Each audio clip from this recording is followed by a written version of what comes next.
Sitting too long, not working. All right, everyone, we are in the first episode of Season 9, Episode 1 of the Musty Wargamers show.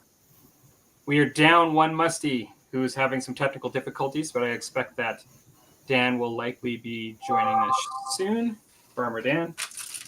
And so, how is everybody doing tonight so far? Howdy, everybody. Welcome to the Musty Wargamer show, Season 9, Episode 1. Season 9. Watch Palmer freeze up tonight. Am I still freezing right now? Difficulties. You're the disembodied voice. I'll just put it that way. Oh, really? Yeah, you're not moving. Well, why don't I just quickly, while we're waiting for Dan, I was going to quickly go out and I don't think it'll shut you guys out even as the host. Let me just do that, and we'll just quickly come back. Just because there's no sense, having it not work tonight. Yep. Oh, no. It's just the two of us. Just the two of us. Well, now that we have full control. Oh, those silly humans. Yes. So, yes, it's another exciting Musty Wargamer show without half the crew here because of technical difficulties. So, how you been, Tim? You getting over the COVID? Yeah, I tell you what, the fatigue the last few days. I mean, I'm feeling better, but boy, it's just no energy. Just really, just like. You're just staring at the wall, wondering why it's spinning. Yeah, I said, well, that, and I came down here to paint earlier today, and I just kind of sat there and stared at my miniatures, and I had no energy for anything. So the most motivation you had was actually coming down the stairs. Correcto. Yeah, I've been there, done that. Yeah, it was not fun. I feel a little bit better now. And say for me, right now, my most exciting thing is my back is bugging the heck out of me right now. Is it like stiffening up, or is that like it's stiffening up? Oh. Yeah, it's like I had back spasms the other day, so it's just feeling like that's kicking back in gear. So, other than that, hey, welcome to the 60s, right? Yeah. Yeah, welcome. Come on, the water's fine. Yeah, it's like Palmer was saying. He was like, "Oh, isn't Tim like 70 something?" I was like, "He may feel like it right now, but no." Getting close. Getting close. In December, I'll be 68. Yeah. Yeah, that adds up quickly. Yes, it does. Yes, it does. Yeah, we were just talking the other day about having class reunions. It's like would have been my 42nd class reunion this year. Where I go, we have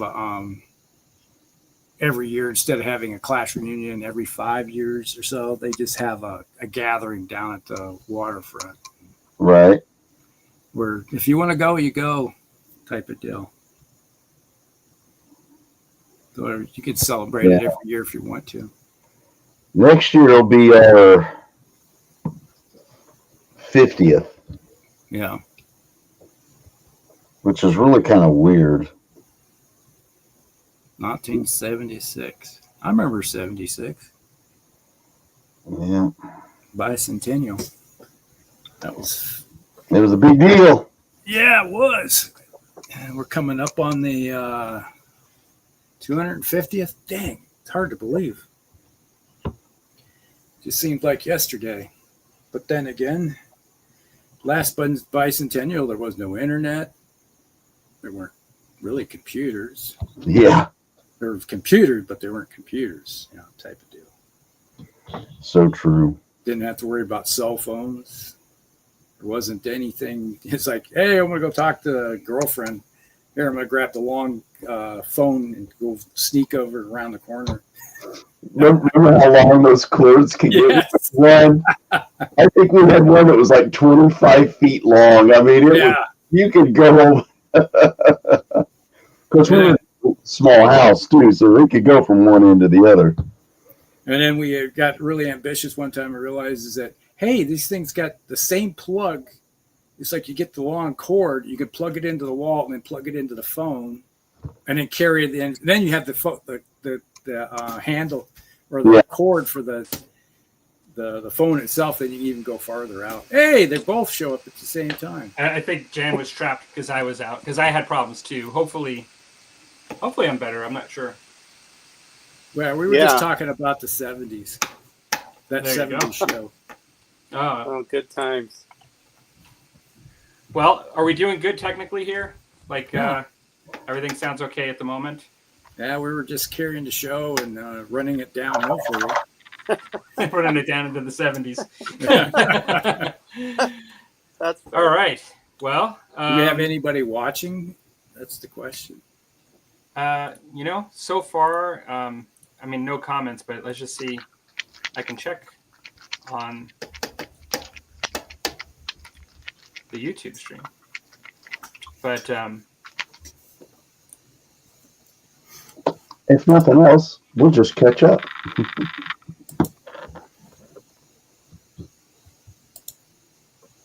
Yep, no, not so far. We'll probably have some folks come in. So, anyways, how did everybody's summer end? And do you want to just maybe go around the room and just talk about the normal stuff and what we've been up to? Oh, yeah. Sure. Tim, you're in the hot seat. Yeah. That's the hot seat. Early bird tonight. I did finish my Norman project. wow. Oh, yeah. Got that. And then I've been getting my stuff and stuff because I got a big elk hunt coming up in a month, going up to Montana. I'll be driving by. Cool. Be on the far western edge. You know where Idaho comes up and it gets real narrow? I'll be right up in there. You'll be in my neck of the woods. Yeah, not too far. Sir. Not too far, actually. If you're going to be near, I don't know. Remember how far Standpoint is from where you're talking about. Standpoint. I'm going to be in a little town called Trout Creek. Cool. Is where the lodge is, and kind of, it's north of the Bitterroot Mountains, but yeah, I've never been there, but I am so pumped up. I was working on my gun today, and we go to the range a lot, getting everything all sighted in, getting all my gear ready to go. I didn't know you were a hunter. Actually, this is my very first big hunting trip. So what are you planning on hunting? Do what? Where are you going to hunt? Elk. Elk. Oh, okay. Yeah. And because I got invited, and I'd never done anything like this before, and I thought, let's do this. Cool. Let's do it. And it's I'm looking forward to it. It's going to take 2 days to get there from where we live, and then hopefully we'll fill our tags early in the hunt, and then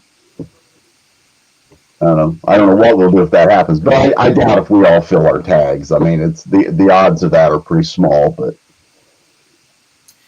it's going to be exciting. I probably got about 100 pounds of elk meat left in my freezer right now. Tasty stuff. Tastes like chicken. It tastes like, well, it's venison, so Yeah. just like eating deer, venison meat. I got some hamburger and some steaks and stewed meat left. Cool. I like making stew mostly, or I put the meat, the hamburger usually goes into my chili. Oh, sure. So are you, Tim, are you hoping to get like a one that you can mount, or are you just like the meat, or just the hunt? No, I want both. I want both, but we have an elk tag and a mule deer tag. Okay. That's what we pulled. So we go for both. Okay. Obviously, every time you go out, you want to go for the elk. Yeah. And hopefully, at least one of us, there's 5 of us going. And hopefully, at least one of us will be able to get a bull. But we'll see. You go Yeah. with a guide? Is it like the whole Yeah, thing? usually it is. We have 3 guides. And because there's an odd number of us, one person will be one-on-one with a guide, and then it's like 2 with 1 guide. And so What are you going to use? I got a Winchester 7mm mag, Remington mag. Okay. I'm taking. Plus, I'm taking my 30-06 as a backup just in case something mechanical happens and Yeah. I tumble down a mountain and break my gun. But, They'll both do it. yeah, I'm super chuffed about it. It's like I'll be leaving on like October 24th and may not get back until like November the 5th. That's a long trip. Yeah. It's usually 2 weeks. Well, it's Cool. going to take 2 days of travel just to get there and get back. So 4 days just in the car up and back. Travel, yeah. My cousin, he's on his way back right now from up in Canada, up about northeast of where Palmer, up that direction. They got bear hunt. Oh, wow. So they got a couple of bear. Cool. Kind of cool. Yeah. But,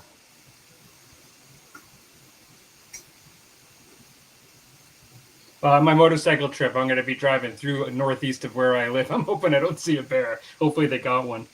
Yeah, they usually don't bother you, especially if you're in a motor vehicle. They ignore you. They have, and I know that's true, although they have had incidents of people hitting them on their bikes. Yeah, that's and, one thing is hitting them, but That's bad on a motorcycle. that's like a real collision. Yeah. well, and it's like, all right, you run out there and sacrifice a little bit of damage to yourself, knock them off the bike, and then we get good eating afterwards. Right. Hopefully it's not a grizzly too. Nom. Yeah. Yeah, they're can be pretty big at times. That's for sure. Absolutely. Especially when you see them right face to face. Gosh, I don't know what would be worse, seeing a great white shark or a grizzly face to face. I don't want to see either. Oh, no, me either. Mm. It's like, I can guarantee I won't be seeing the great white shark because I won't be going in the water. Oh, Cuts that down. It's like 50% of that issue is gone. Yeah. Well, it's like the odds of seeing the Tyrannosaurus Rex, right? yeah. Yeah. What are the odds? But it's like you never know. You may pop through a time warp portal. That's right. Like, oh no, not again. Yeah.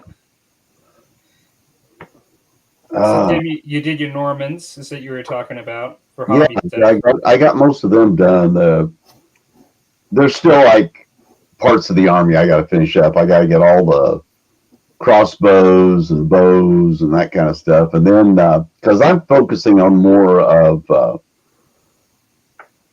Normans in Sicily and their battles with the Byzantine Empire. So my next army that I'll probably make for that will be a Byzantine army.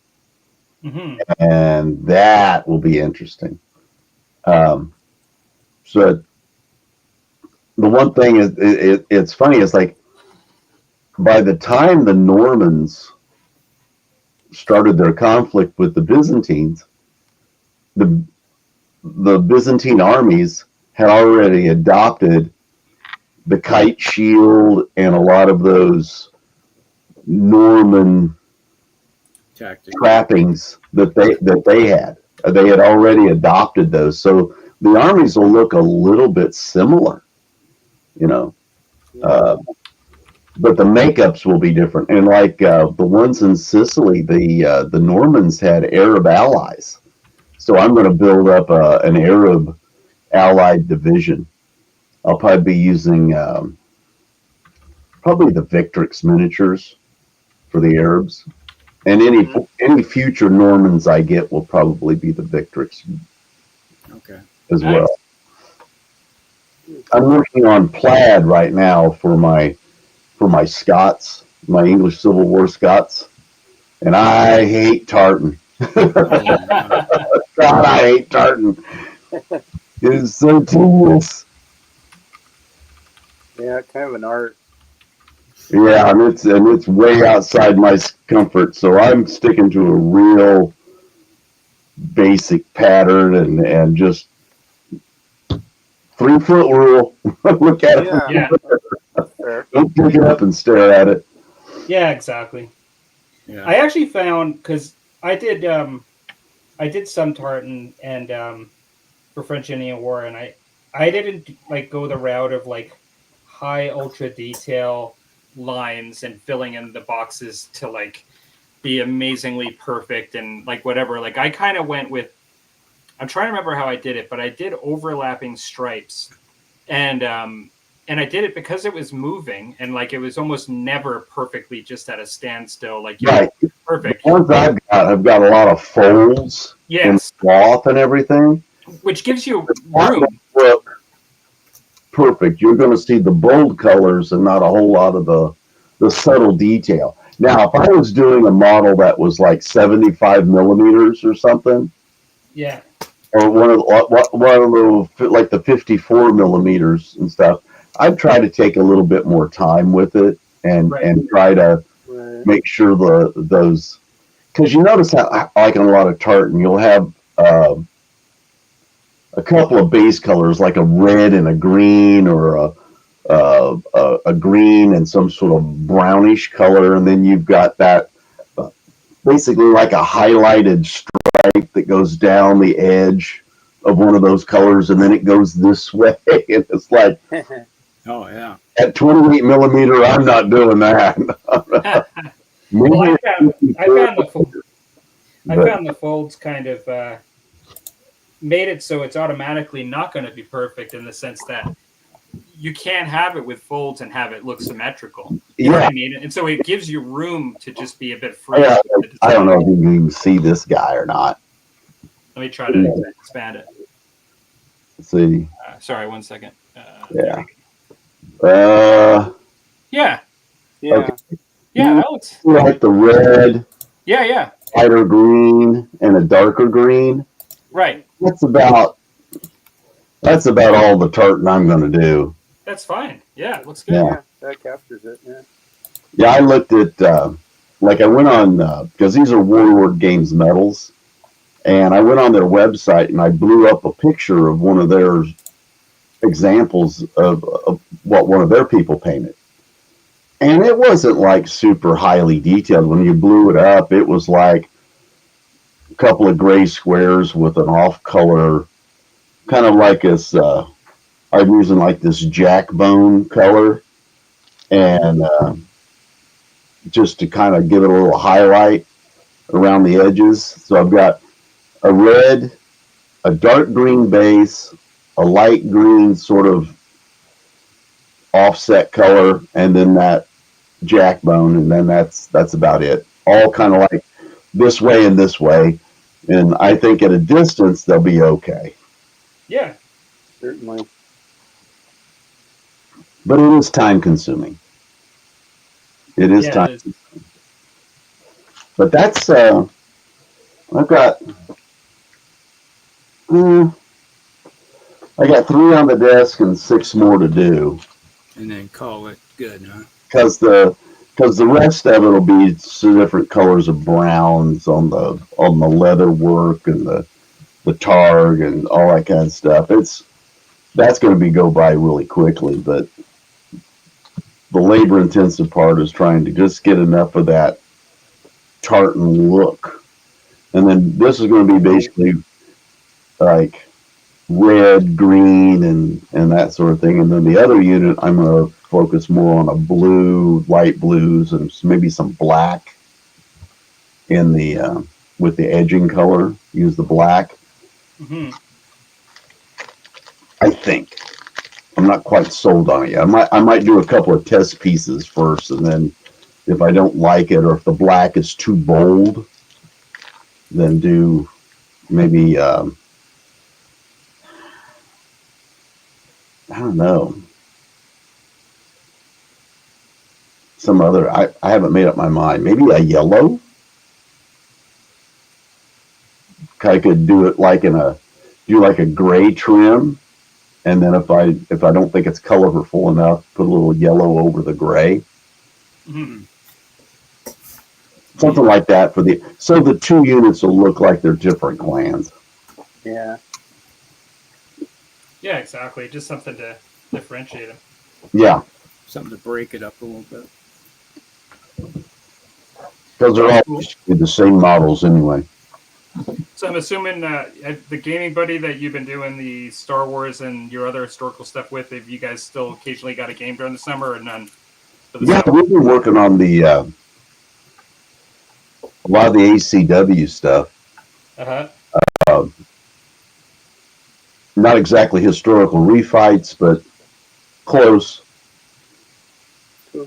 And it's a lot of fun. I kind of enjoy it because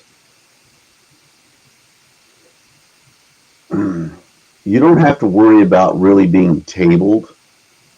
You know, like you have one of those bad dice rolling games and just everything falls off. I mean, it could happen, Mm-hmm. but I think in the way they've set that up, it's not as likely to have to get tabled that way. Just the way the shooting and it's kind of a grind kind of a game. Okay. And Right. yeah, I'm really enjoying it. Yeah, it's like the one drawback or thing you have to work around is like when you're using like pike and shot or black power or whatever rule set you're using, those abilities to fail your leadership roles are so aggravating. Oh, Yeah. To me, it's like it's almost too much early on in the game when there's a lot of maneuvering going on. Yeah, yeah. It's almost it almost slows it down too much. But I'll take that and live with that because the rest of it, when you really get into the combats and stuff with it, it works out really well. I like it. I'm thoroughly enjoying it. Cool. That's good. But like I said, we having COVID last week, and I haven't had a chance really to game in the last couple of weeks. And Are you still dragging from that, or are you kind of over it? I'm getting better, but the last couple of days, just the fatigue, Yeah. just dragging. Like normally I'm a beast for my workouts and stuff. I haven't done a thing. I mean, I just have no energy whatsoever because I was trying to get myself into really good shape for going on that elk hunt. You know, it's a lot of straight up and straight down. Yeah. Right. It's not like we're going to drive out, get out of a vehicle and sit, and then be able to get back in the vehicle. I think they said it was like an hour drive, and then we're going to walk 6 miles before we actually even start hunting. Mm-hmm. So there's going to be a lot, and that's just to get to the position where we're going to glass, and then we'll be glassing for a while, and then who knows, we may have to stalk another couple of miles, like you see somebody up, one of them off on another ridge line. Mm-hmm. You could have another 3 or 4 miles of stalking. So it's going to be an interesting trip, that's for sure. But When do you go? I'm going to leave my house on October the 24th. We get up, that's like a Friday. We need to be there by 2:00 Sunday. Okay.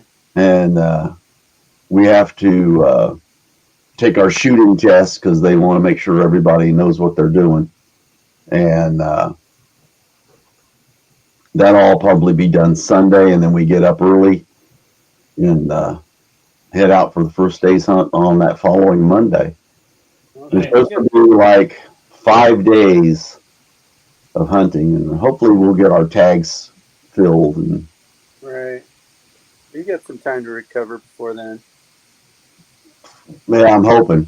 I'm feeling a little bit better now, and hopefully tomorrow I'll even feel better. But boy, yesterday and early this morning, there was a no-go. No energy whatsoever. But the thing itself,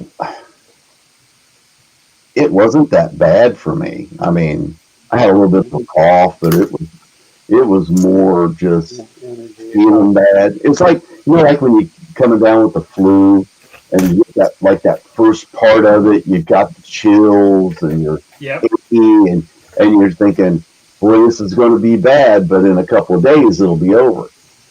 This thing got to that point and it never really escalated into those other issues that you normally get with the flu.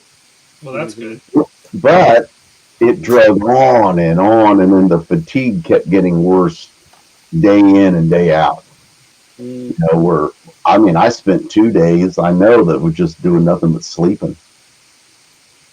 I'd move from the couch back to the bed, and then I go back to the couch, and that was all I could do. Yeah, that sounds horrible. It was not pleasant.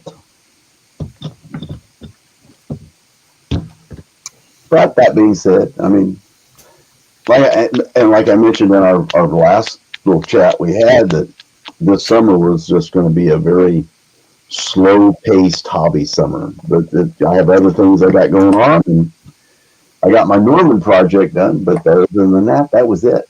And that was exactly my goal, was just have that one project to do. Well, mission accomplished then. Yeah. Well, how about the guy below you in the Brady Bunch configuration here? Oh, me? Come on, Marcia. Let's see. From the last time we had our show back in, what day was that? End of August, right? Somewhere in there. Yeah, late August. Yeah, late August. Just after the fire. Yeah, it's like did a little bit of work. Kind of almost finished up my Chaos Dwarf Army for Old World. Yeah, that's pretty sweet. Got a lot of work done with that. My last big piece I have to work on is this guy. Been working on him. My Lamassu. Cool.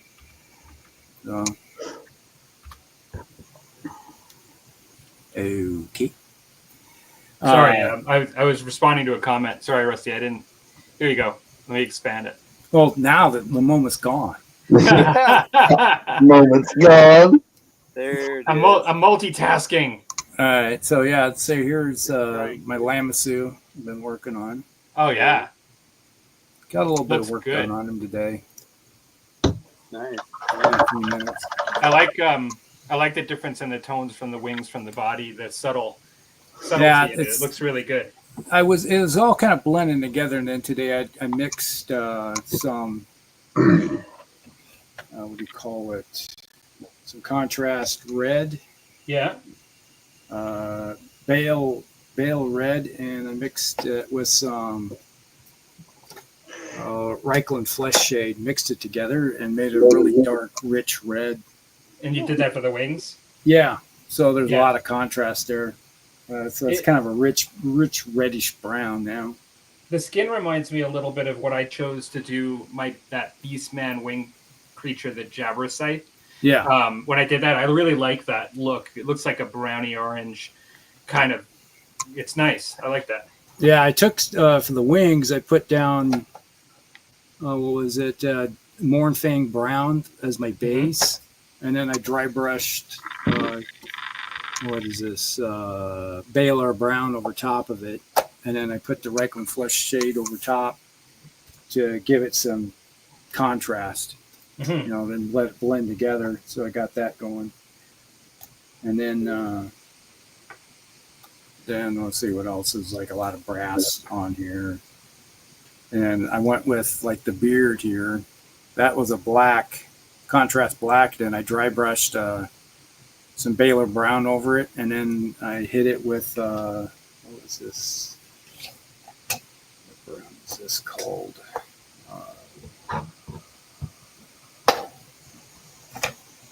Skeleton? No. Skeleton Horde. Yeah. Uh-huh. Skeleton Horde contrast paint over top. Good. Yeah, Gave that's it like a kind bone of a color, blackish brown look to it. Oh, is Skeleton Horde not like a bone color? No, it's more of a, you can see it's kind of a really dark brown. Oh, are you supposed to use that over bone Yeah. for it to be Skeleton Horde? I got it. Okay. Yeah. So that will give you a lot of you lay down your wraith bone, then you put the Skeleton Horde over top of it, and you go back over it with the wraith bone and some dry brush, a little white, and give you that whole contrast thing going on. Yeah. Cool. Yeah. So I have that, and so that's pretty much the colors, browns and stuff I have going on. So it's a rich brown looking model. Yeah. For the most part. And then in about a couple hours, about an hour, I've painted up 2 more of these guys. I was digging through my stuff and I found like, hey, I got 2 more guys. Like, Oh yeah, 2 more. 2 more guys with the big halberds. And I was like, or big axes. And I'm like, gotta finish those guys. Get them done, yeah. And then I got really ambitious in a couple days. I painted all these guys. Yeah. Yeah, wow. Nice. Yeah. Bieltan. That's Bieltan, right? Yeah, the Bieltan colors. That's the hope. Where I got the color scheme from by Bieltan. Yeah, that's cool. I like that. But, for their BattleTech. And I got really ambitious the other day. If you look at my video, the thumbnail is I made a unit patch to go with the unit too. Wow. Oh, nice. So, I just put a little bit of my AI skills together. And it's like, Yeah, you've been messing with that. Yeah. Which was really easy. It's like I told it to make a ranger patch with a wolf on it and cross swords, and it's like, and it took about 4 or 5 different tries, and like, I like that one. That's good enough. Cool. And then I put it into paint shop and then touched it up and to how I wanted it. So I made that emblem. So now when I print off my mech sheets, I can have the little symbol on my mech sheets. Mm-hmm. So there's 32 of these guys here. So 32 mechs. Most of these, 31 of them are 3D prints. So Wow. kind of nice to have.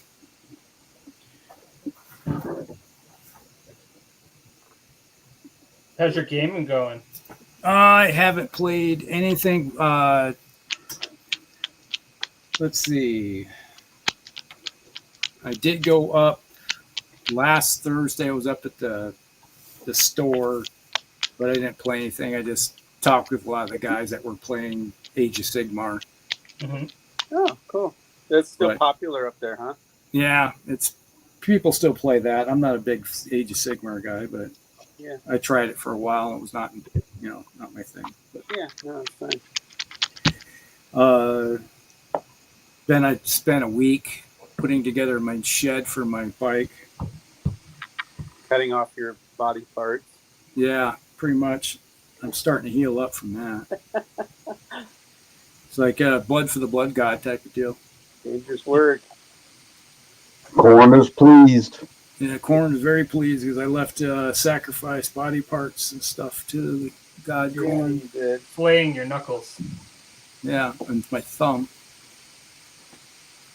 It's like a sharp metal parts, just like there's my thumb. It's healed up now, pretty much. Took a big chunk right out of it. That's a good chunk on the flesh. And then my knuckle, this knuckle here, I took a big chunk out of that knuckle. I was like doing it with a screwdriver and went whoosh, right across the metal thing and just laid my knuckle right open. I was like, oh, ouch. That's not good. Oops. What's your musty drink for the season? I'm going the easy stuff tonight. Easy. What is it? Let me. Easy as in an easy choice. Oh, yeah. Easy. Nice. Jameson. Yeah, Very good. easy choice. Oh, I would say Dan approves. Yeah, I was pleased. I approved. But other than that, that's pretty much what I've been up to or not been up to. Not much. I haven't done hardly anything, so. How about you, Dan? Haven't done any painting, but I did get a game in. Oh wow! I know, right? Just a few days ago, last Saturday. Mm-hmm. Mark, we text back and forth, and he knows I'm getting into harvest, and he's getting into fall hunting season. And so we always try to squeeze one in right before harvest, because then it's going to be January before we even think about getting together again. So yeah, it happened to work out. So he came over and we played bolt action again, of course. And Nice. He used his Stalingrad Germans, and I used my put a list. Basically, I guess I built 3 lists different times just since 3rd edition has come out for a Stalingrad Soviet force, and so I just picked one of those because I didn't have a lot of time to figure out some new tweaking of listage, and I'm kind of waiting for the new Soviet Army book comes out here in October. And before I make some more purchases, I wanted to look and see if said purchases make sense or not, to see what the actual points are, and then what tweaks they've made to 2nd edition as far as the vehicles in particular. I guess that's mostly what I'm. I kind of know what the infantry thing is, but the vehicles, they just have kind of the base vehicles in the rule book, and so and now with the platoon system, you need to run 2 vehicles. One's a command vehicle, and one's whatever you want. And so before I figured out what that one was going to be, I wanted to get that. So anyway, we had a great time catching up. It was just kind of slow played and just kept it simple. Just kill dice, units destroyed, and it was really fun. It was kind of neck and neck the whole time, and so it was always anybody's game. So that was a lot of fun. And then Did your opinion remain the same after one more game? It flowed a little better this time. It's just so hard. You keep reverting back to and confusing the old rules with the new. I've never really had that happen because I haven't played a game, miniature game, long enough to go through multiple editions that I was actually playing the game. Yeah. And I played so much 2nd edition. But yeah, my overall views of it are basically unchanged. We had fun with it, no doubt. I don't like it as well. I just don't see any way around it. We did think, we got used to some of the new die rolls as far as combat, and that flowed better, and we could do it much quicker. But I still thought it was not better, I guess. And I do really dislike the platoon army building system they came up with. I really dislike that quite a bit. Yeah, we're like, if you want to have a machine gun, you have to have a heavy weapons platoon. If you want a mortar, you have to have an artillery platoon. Where before you'd pick and choose what you wanted. You could only have one, but now you could have 3 mortars, 3 heavy mortars if you wanted, which doesn't really, in my opinion, that isn't how this game works best anyway. and you can spam things like that, you know. And then for me, I had 4 platoons, and in a 1,250 point game, I really don't see how you can play 1,000 point game and include much. And so I think the new normal is going to be 1,250, because you got to buy the extra platoon leaders to have, all the different, types of weapons and stuff that you want to have. So that eats up points. They cheapen down what we used to call lieutenant costs, to make them platoon leaders, but it still adds up. So then, yeah, it's kind of my same gripes. I hate that part where basically, I had 4 platoon leaders, but they're not connected to their platoon. You put them on the table wherever you want. They just kind of wander around. And they just kind of wander around. I mean, and usually your lieutenant was important. Where are you going to put him on a 4x6 table to have him? Are you going to put him over here where your main, like your vet units are, maybe your main push? Or are you putting him over here where you've got, maybe some weaker units to help bolster them, or where your big push is going to be? Is that where you put them? So it was kind of, you had to think on that. I liked that. Now I had 4 of them. I just spaced them out across the table, and there were turns when I really had nothing to do with them. They were close to 2 or 3 units. They had some machine guns, so they were out of range to shoot, and they just stood there or went down or something. So you didn't have to. It was like too much of a good thing. Like I didn't need them. So, where before you had to make some thoughts on that. And then they've taken range out of it as a modifier. Like a rifle's range is 24 inches. And unless you get inside 6 inches to what's considered point blank, there's no modifier. Whether you're 24 inches or 7 inches, you have the same chance of hitting. And I don't like that. I liked it in the old edition where you had to make the decision.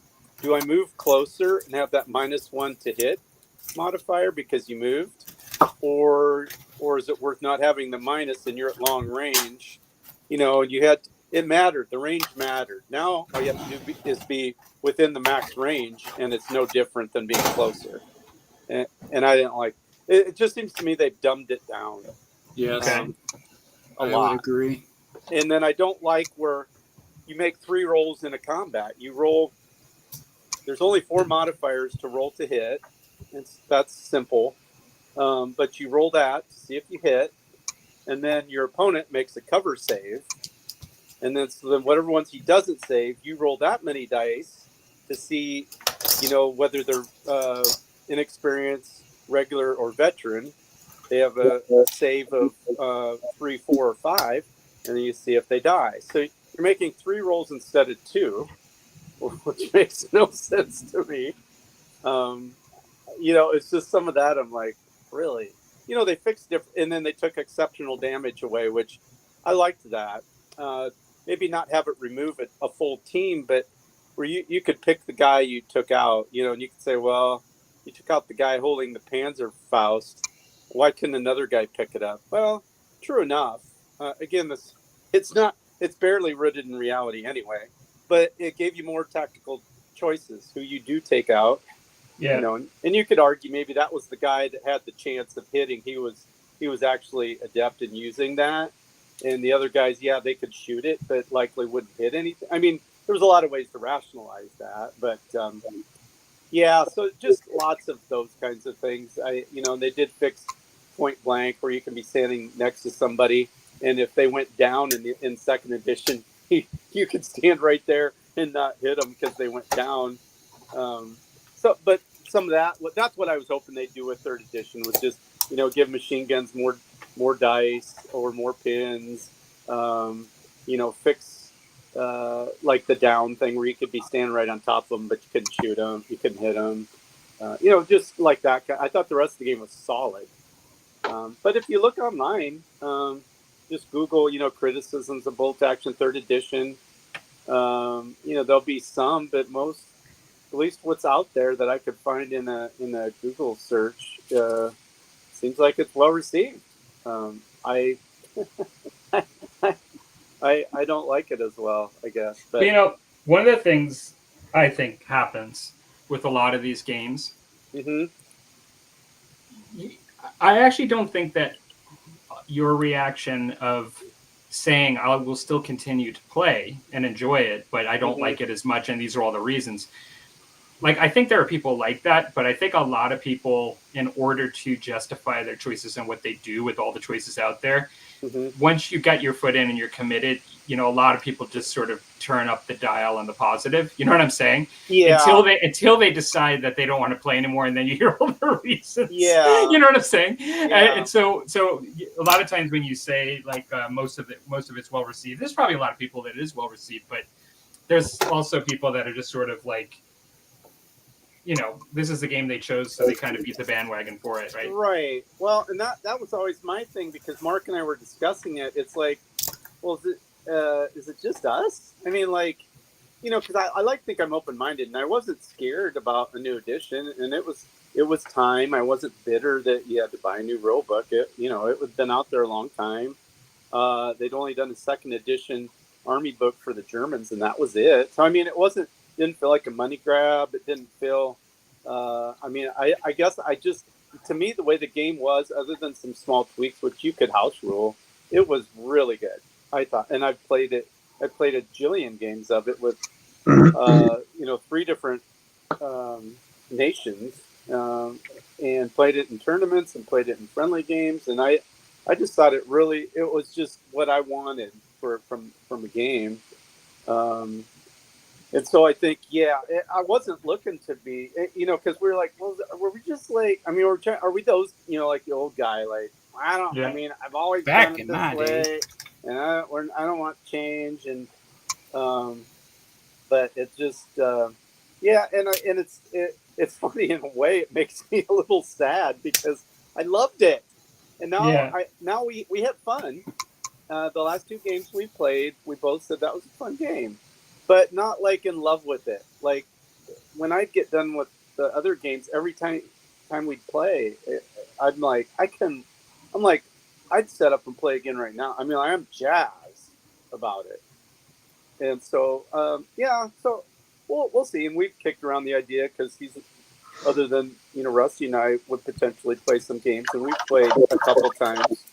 He's the only one I play against. So you could just go back. Yeah, we could just go back. We have everything we need. So absolutely. So I'm not afraid to do that. We're still wanting to give it more of a go, partly in case we'd run into somebody else, or if they would bring it back to Poltac or to the Bug Eater tournament. It hasn't been there for, is it 1 or 2 years now? 2 years. Yeah, 2 years. And so otherwise there's really no incentive. And then that would keep me from buying a whole bunch more army books again, which, they're not, they're what, $35. And if you order from Warlords, you get a free exclusive miniature with it. So you could order a couple, 2 or 3 army books, and it's free shipping too. So, I mean, and I like Warlord. It's not even like I have a bone to pick and I'm looking for something to complain about. It's just that at the end of the day, I don't feel the same magic with it. You're just being honest about it. Yeah, I'm just being honest, and I'm not trying to rip on it. And if people like it, that's totally fine. And it might come with, I suppose if you're one of those, like those people that play like a game every week, go down to the club, or they've got a group that they get together. Maybe this was really fun because they kind of knew all the, they've probably gone through every army. They've learned all the nuances, and it maybe was even getting stale. This would mix the pot up for them, or maybe people coming from other game systems.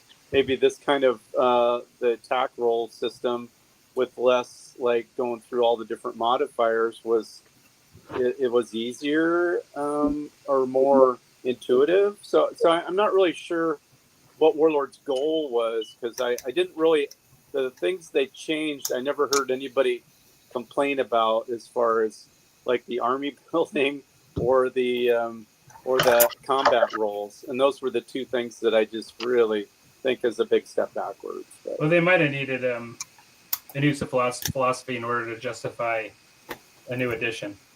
Maybe, but boy, the FAQ was enormous by this point, and they kept kind of tweaking points, and I mean the FAQ was literally like 12 pages long. It didn't apply to every depending, you had to go through and see, Mhm. and that even just typos and so it was fair enough to release it when they did. I didn't mind that, and it's not an expensive rule book. Right.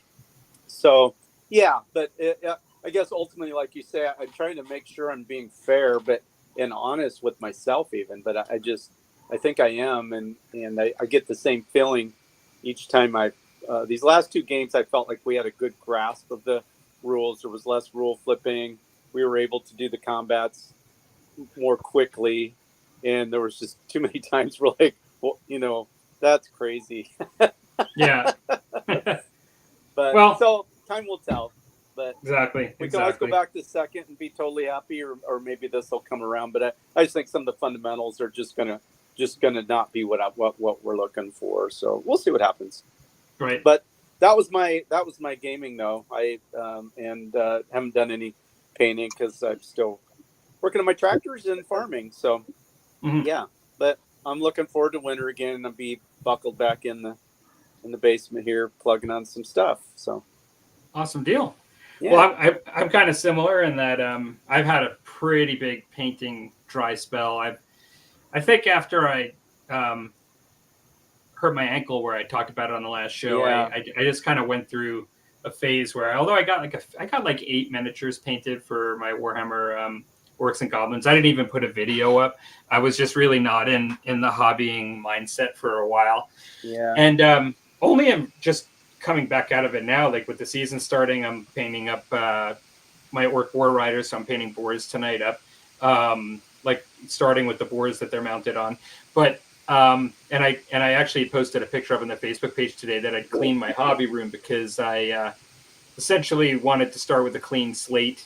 My room was really cluttered, my hobby room and my painting table and just the entire room. So I just decided, in order to turn over a new leaf and get back into things, I'm going to start with just cleaning out, like straightening up my space and organizing. Yeah,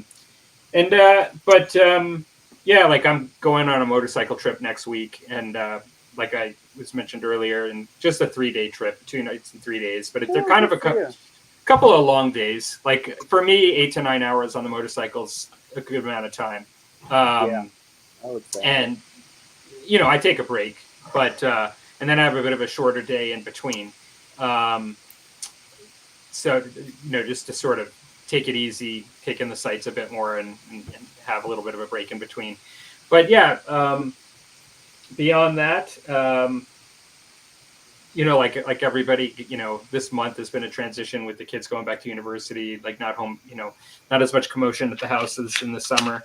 Yeah. And so now looking forward to getting on to things. I should mention, I have, despite not hobbying as much, I have had some games. Like I've played another Adeptus Titanicus game, and I've got another one scheduled for, it was supposed to be this week, but it's going to be next week. And then I've had an old world game this week, a small old world game, and I plan on doing a lot more of those, in the near future. And so just as usual. And yeah, and that's basically it for my drink tonight. I have got Wiser's Deluxe tonight. Yeah, nice Canadian rye. I have some upstairs. Oh yeah, good.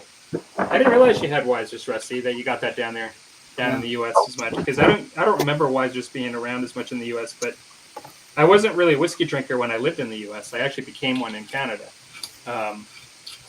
You were wise to grab some Wisers. Yeah, that's right. Well, I don't have a lot, as we have talked about on the show. I don't own a lot of whiskey because I go through it too fast. And so, well, you never keep it on hand; you keep it in hand. Yeah. There you go. Actually, it doesn't stay long enough in my hand; it goes down my throat. So, I've got this one bottle here, but and I thought, I got to bring that new bottle down for the show because I actually have some whiskey tonight for the show. And so that's it for me, mostly. And doesn't look like we actually have, I mean, we could go to the comments, but I don't think we really have any significant amount right yeah, now. just talking about your bike trip. That's it. Mhm. Are you going with some buddies or by yourself? Going lone wolf. I typically ride solo, and so I don't Well, typically ride in maybe we groups. can fix that next summer. That's right. You're thinking you might come this way. That would be good. Well, I That had would be planned awesome. on going up in end of August, but well, things didn't work out that way. Well, it's a big trip. I mean, we're not like really, really, really far, but it's the It's a journey. 3-day trip just to get up there. Well, that's the thing. Yeah. The trip I'm doing next week is about the same amount you would do just to get here, and then you'd have that back, and then whatever we do. That's a possibility, that'd but be we'll great. talk about that. We'll figure it out. And so, That's if Yeah. they let me in country, you know. I don't think you'll have a problem. But in any case, I like the Wisers Deluxe because I started with regular Wisers bottom shelf, which I couldn't even find. I tried to get some, and I couldn't find it at the store. They only had this Deluxe. The Deluxe is a lot smoother. Once you kind of appreciate a smooth whiskey versus a non-smooth, the Deluxe is smoother. I'm assuming You Chris ever hasn't watched joined that channel Trini and C? I haven't. I think they're out of Vancouver area. Okay. They do whiskey reviews and stuff, and they're the ones that when they're early in their days, they were talking about Wisers, and that's where I looked it up and found some. Oh, okay. You say Wisers. That always reminds me of this old Budweiser commercial with the frog Bud. Weiser. Yeah. That's true. I never thought about that because Budweiser, though, isn't it spelled like? Correct me if I'm wrong, but isn't Budweiser Budwei? Like, isn't it spelled WEI? I'd have to look it up. Oh, okay. So. Well, I don't feel too bad because I'm not the only one that doesn't know right off the top of their head. No, for sure. I can't remember how many decades it's been since I had a Budweiser. Well, I think Budweiser. I thought it was spelled like EI, but this is this WISER. Yeah. The thing about the bottom shelf stuff, and kind of one of the reasons why I like it as well, is that when I started drinking the bottom shelf Wiser, it kind of, I'd already been drinking Scotch by that point. I've already had like smooth whiskeys that like are kind of a good quality. And when I had this, which I mostly had like just to mix in with Coke, it tastes a bit more like a cowboy drink, like something that if you were to imagine yourself coming into some dusty town, like, back in the old days, and you go in there and they have like one thing that you can get and it's on a jug like on the wall, and they give you this stuff, and it just tastes like pure alcohol, right? Like doesn't like it has very little, like it just kind of immediately zings you, that's kind of what Wiser's bottom shelf tastes like to me, and in some ways there's an appeal to it a little bit. I don't know how to explain it, but this Deluxe is smoother. It's a better taste, and I appreciate that too. The bottom shelf. It's been aged in a fish barrel with fish in it. Yeah. Well, so I mean, with not having a lot of comments tonight so far, we could move on to our topic of the night if you guys would like. Yeah. Can do. And I would have Tim, who is the author of tonight's topic. Maybe that's a good topic. Yeah, maybe if you want to. Okay. The topic is, have you ever been drawn to a game and one that you've never played, but yet you bought a rule book for, you may have bought miniatures for, done all the other stuff, but you've never played the game. And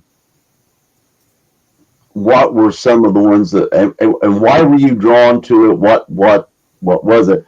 And I brought in a stack Yeah. of books as an example of what I'm talking about. You also said this one thing I'm just going to add, because when you first proposed it, you also said you know that you'll never play it. Or did you? Yeah, it's just one of those things you were drawn to, but because of everything else that you're involved in and life in general, you know you're never going to get to this thing. You know you would like to maybe, but it's not. Doesn't seem like you're going It to. falls down the list, you know. And so I have several, and I will start off with Mythic Americas. Okay. And what drew me to it, let's see if I can find it. Is that one a Canadian game? Is that Canadian author? I think he is. Yeah, I thought I heard of that one, and I thought it was done in BC actually. When I saw this miniature, this is like some demonic sort of thing. Wow. I thought, oh yeah, I want to do this. So I bought the book, and in one of those mystery boxes you can get from Warlord Games, I got a bunch of Native American warriors, and I painted those up, and I wound up selling them. You know, I had stuff in there like Yetis, and you know, you had your shamans, and I don't know. I just aesthetically, this thing appealed to me. But of all the things, I mean, something like that. Oh yeah. I don't know. Something like it just appealed to me, the aesthetics. But I read the rule books. The rule books are okay. I mean, it's an okay game. But I was drawn to it. I bought the book. I got miniatures for it, painted them up. But that was it. That was as far as that went. Next up.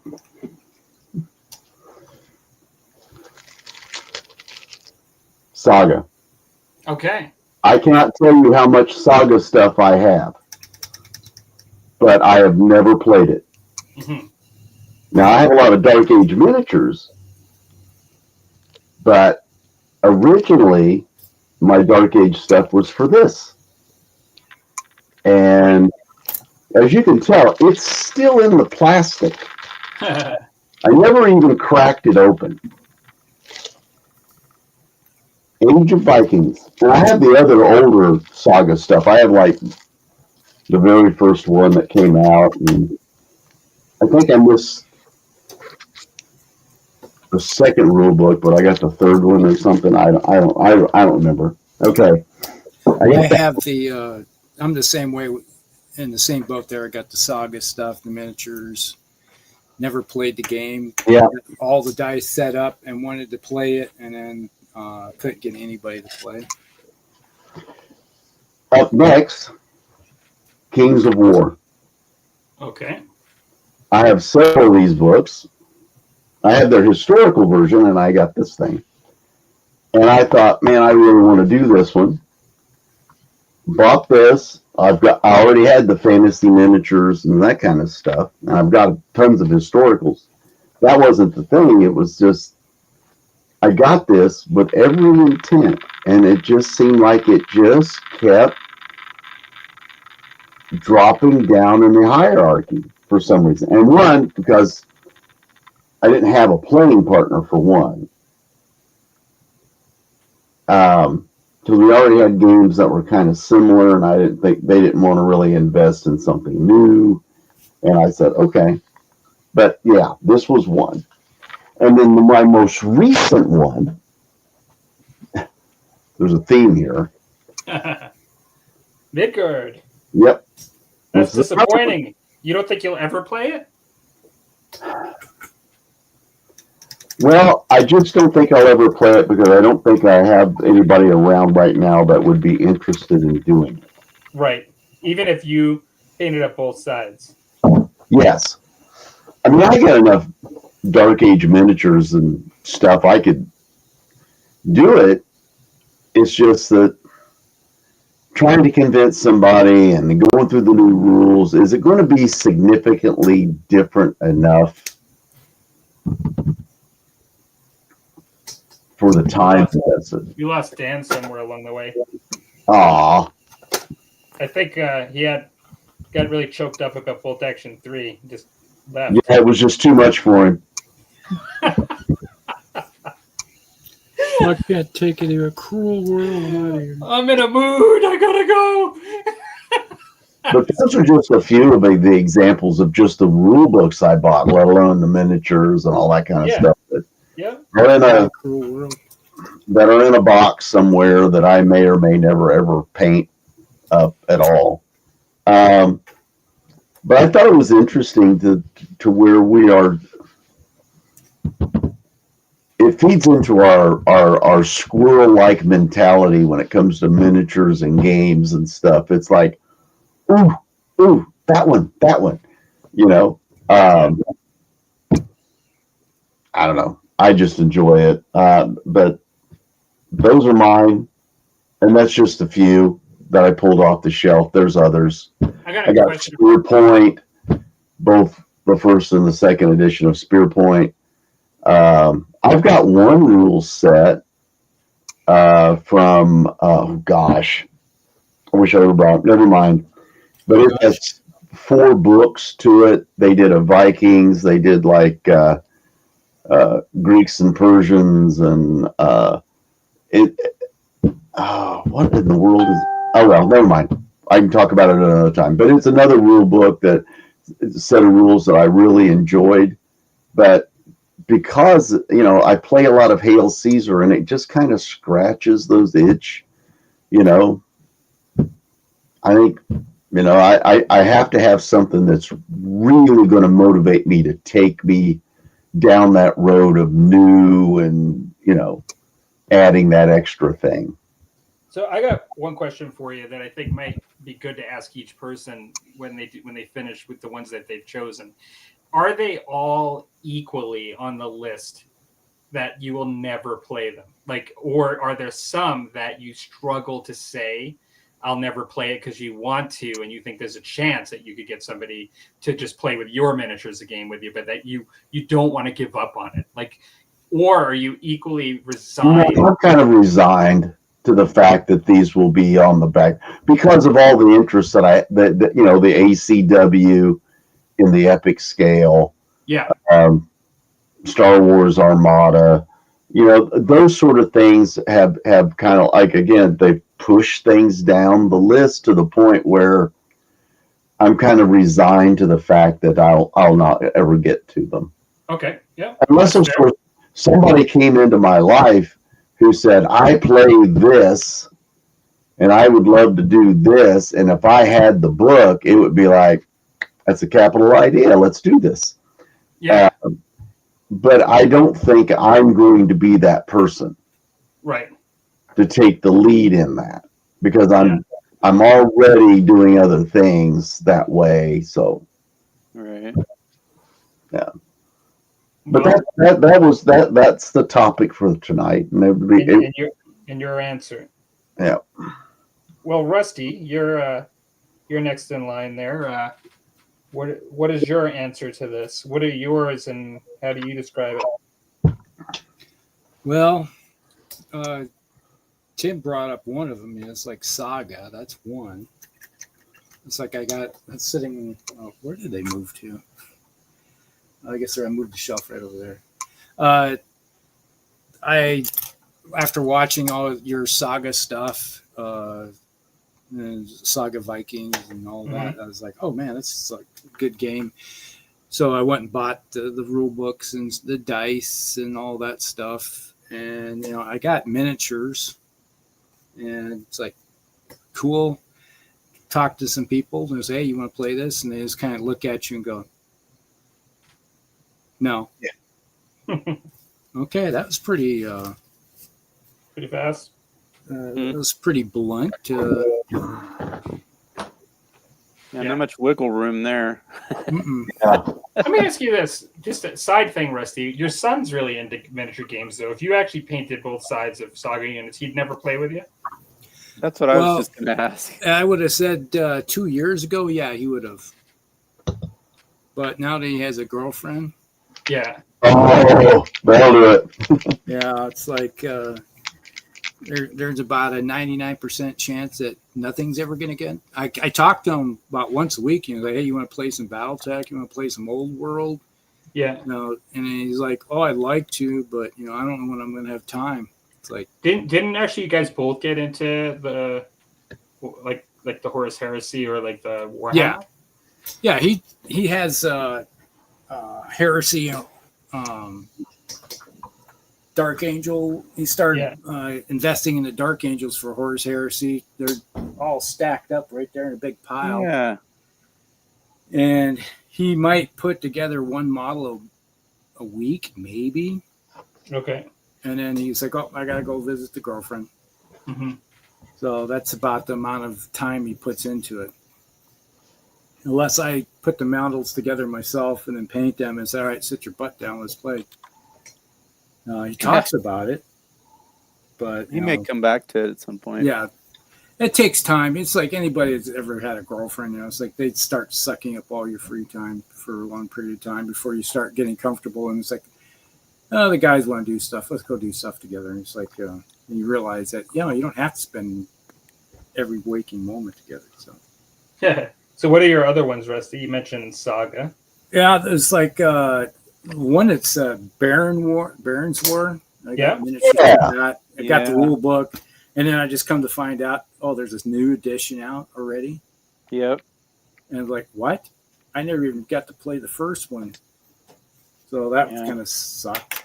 So it's like, but well, that's probably just going to be sitting on the back burner forever and a day. I might consider, but it's hard to spend $40-something on a new rule book that may never get used. That's the hard thing. You have to justify. It's like, am I really want to justify that expense or not? Right. Yeah. And it's like, it was cool. I got really motivated for it, but I couldn't get anybody that wanted to. And then I was talking to Mel this last week, a week ago, and he's like, oh, you ever heard of Baron's War? And it's like, yeah. And I was like, yeah, I have the rule book. And he's like, oh yeah, it's like the rule book's like $40-something. And I'm like, what? And he's like, yeah, it's like second edition. And I was like, oh, okay. Yeah, you were like, that sucks. I guess my rule book is out of date already. Yeah. There's one. One that really hurt was Drop Zone Commander. Okay. I was big into that. I had all the fleets, all the ground forces painted up and everything, and I just tried to get people to play it, and no one was like, wouldn't do it. They were not interested at all. And it's like, I gave the rule books out, and I bought some extra rule books. Here you go, this play. No. Wow. I'm like, oh boy. It's a tough crowd. Yeah. But a lot of that was dictated by someone that's no longer in our group. So if he didn't want to do something, it never got done. Yeah. Well, that's part of group. Yeah, a upside group and downside dynamics, of groups. which is really hard to get past. Yeah. Let's see. But then I turned around and I just up and sold all that stuff. As much as it hurt, it's like I made probably 5-10 times back what I put into it, but still hurt to unload it. But it found a new home in Hong Kong, which is cool. Interesting. Let's see what else. Plenty of miniature games. I invested into Bolt Action Korea. Yeah, I know. And no one seems to want to play that. I've talked to guys up at the game store before about playing Korea, and it's like, no. Why would you want to play Korea for? You They got, literally said that? yeah. It's like, Wow. Gosh. like, okay. It's like, Amazing. well, we don't want to invest in any armies for the Korean. So I was like, you do realize that you got British, you got Americans. Yeah, it's You know, just basically late war British and late war Americans. yeah, It's World War II. yeah. It's other than a few extra new tanks that showed up. It's the same armies. I was like, I tried to explain it to them. They're like, no. You've got the Koreans, so Yeah. you're good to go. Yeah, I was like, dang, guys. It's Yeah, if not we lived rocket closer, science. we'd do it. Yeah, It's just, or if I had more time, I guess what it amounts to. yeah. I'll get so- there. So that's another one. There's plenty of others that at one time I was really heavily invested in American War of Independence and 15 mil. And I got like three or four different rule books sets. I could have played in that era with that. Mm-hmm. But most people would just rather do American Civil War or Napoleonics. It's an era that most people or they go into 7 Years' War. They just kind of jump over it. I've noticed that too. It's not a popular era to get somebody to play. Yeah, strangely.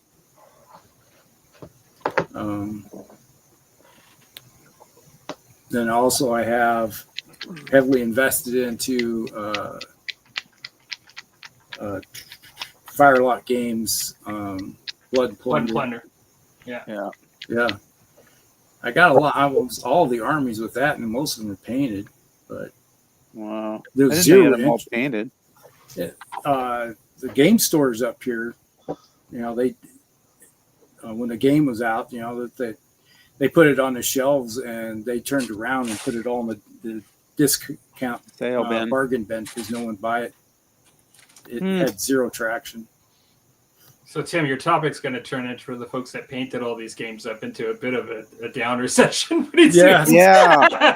Rusty's getting to the point where his voice starting to crack. Rusty's getting suicidal over there. Depression is setting in. I'm just kidding, Rusty. Yeah. I do have a bunch of Star Wars Legion miniatures. I got a semi-painted droid army. Never played the game. Huh. It's like all the time I got to put the armies together and went to go play it, and no one plays it. It's like the place that it was the one place that everybody used to play it up over in Ankeny. No one, doesn't seem like anybody plays it anymore. Mm-hmm. It's one of those things where it's the flavor of the day. Right now, it's back to Age of Sigmar. Everybody's playing Age of Sigmar or 40K. Yeah. Out of the games you just mentioned, in order to sort of is every single one of them one you've never played? Like you never played a game of Blood and Plunder. You'd never played a game of Saga. You've never played a game of Drop Zone Commander? No. Never played a game on any of these. Nope. But even in some cases, painted them all up. Yep. And to me, it's a whole nother level when you've painted it up. Yes. Than when you've just bought the rule book and it sits on a shelf. Even if you purchase the miniatures and they sit there. To me, if you've painted it all up and you still can't play it, unless you're like really into the models and then putting them in a display case and you're totally fine with that, like because you're just like a painter, then it is like kind of disappointing, It is. It's like Drop Zone Commander. I really liked the rules and how it played out because it was like kind of felt like a little more advanced Epic in some ways. Mm-hmm. Kind of similar scale, a little bit bigger scale. I guess it was 10 mil versus 6 mil, but it felt similar in some ways, and it kind of checked those boxes of how I like a certain game. Mm-hmm. And it had zero traction of people for some reason. I don't understand, but we got the Nerdy Ogre in the house, and I don't recognize that person. So hello, Nerdy Ogre. Thanks for joining us. yeah, that's a new one on me. unless we have a name Cool. change. Yeah, thanks for joining in live Yeah. for the chat tonight. So I'm sure you actually have more, probably, Rusty. I'm not sure if yeah. you just want to. I got Like, plenty. you could probably stop there, but I'm sure that you probably have more. That's plenty to Plenty commiserate of- with. Yeah, okay, Misery. pretty soon you're just gonna like leave the hobby with this discussion. Enough's enough. How about you, Dan? Just to remind folks that just joined, the topic is kind of like, what games have you purchased that you've bought the rule book and or the miniatures, and you know you're never going to get to it, right, Tim? That's pretty much it. Yeah. yeah. For Like, you know you're never going to get to it for one reason or another, and that's kind of part of the discussion. How about you, Dan? What do you think? Yeah, actually, Blood and Plunder was on my list. Do you own Blood and Plunder? I do not have the rule book. But when it very first came out, I was really drawn to it. Just the theme seemed really kind of unique.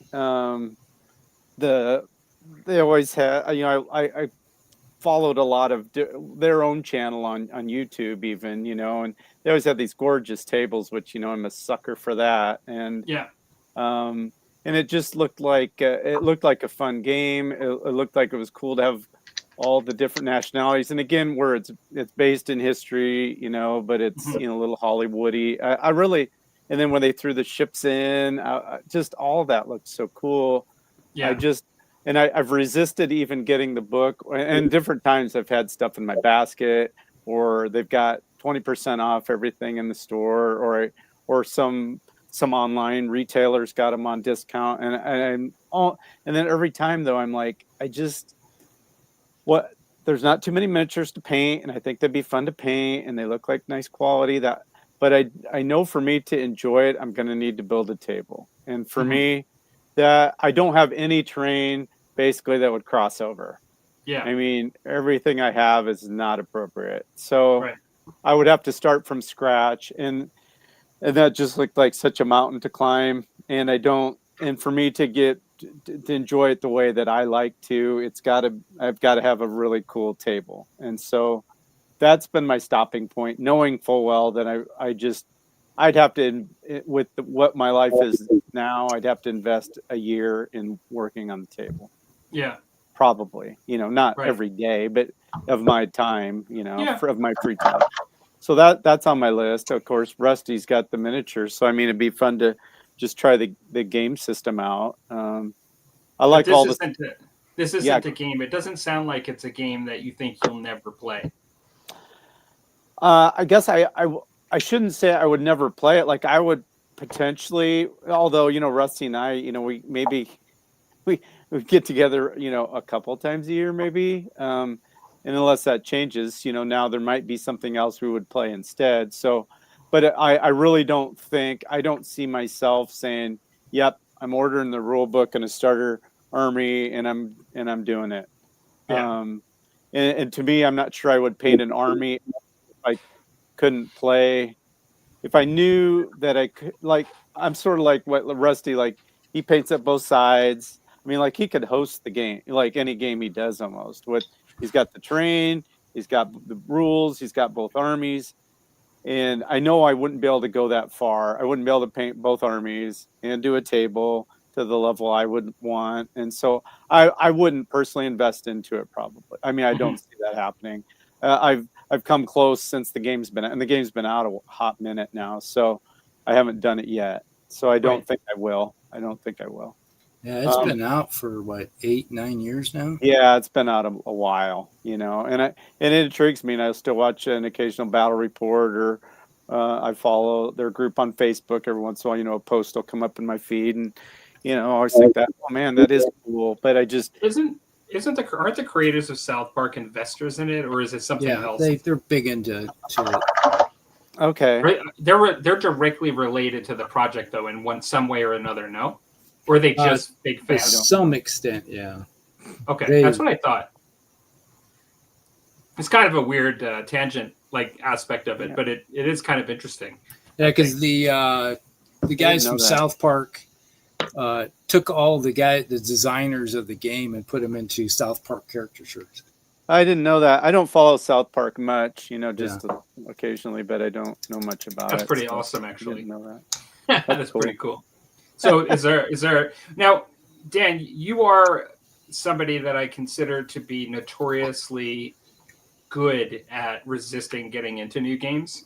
And so as someone that is like that, you mentioned this one that you bought the rule book. Are there any others you would include on the list? Yep. Kind of along. I've got like maybe 3 or 4 different ones that I've thought of. The other one is kind of along those same lines. Is either Blood and Valor by the same folks, or the Great War, the old Games Workshop historical, which is World War One. Mm-hmm. And again, yeah, I got that one too. Yeah, I got the rule book. Yeah, the tanks and everything. Yeah. I mean, I love it, and this rule book is so cool, and the rules look good. I don't have Blood and Valor, which is the ones done by Firelock Games, but I've watched when it first came out. I was following it, and I did watch some playthroughs by the creators, and I mean, it looks fantastic as well. You can even get plastic World War One miniatures.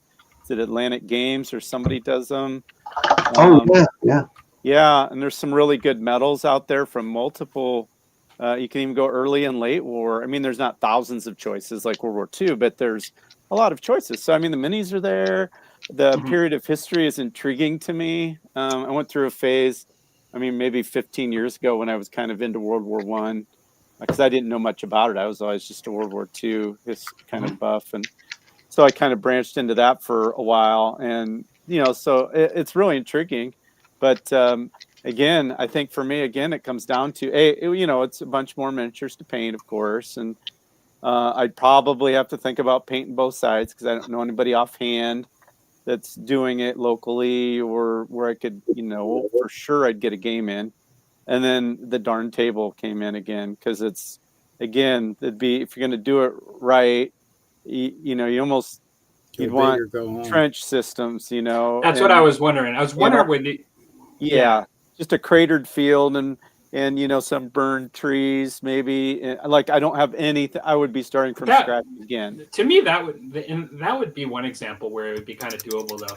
I think in the sense of like maybe you wouldn't want to cross over with your World War II stuff, but it would be so different. But also like you wouldn't have to do a ton of buildings, right?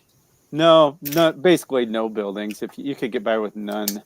Yeah, just an open field with craters and field with craters and a trench system. But I can't. The trench system could be cool though. Like you could be lifting it up and like have all the wood boards and like you could make it. That's you how could I have would it raised with levels.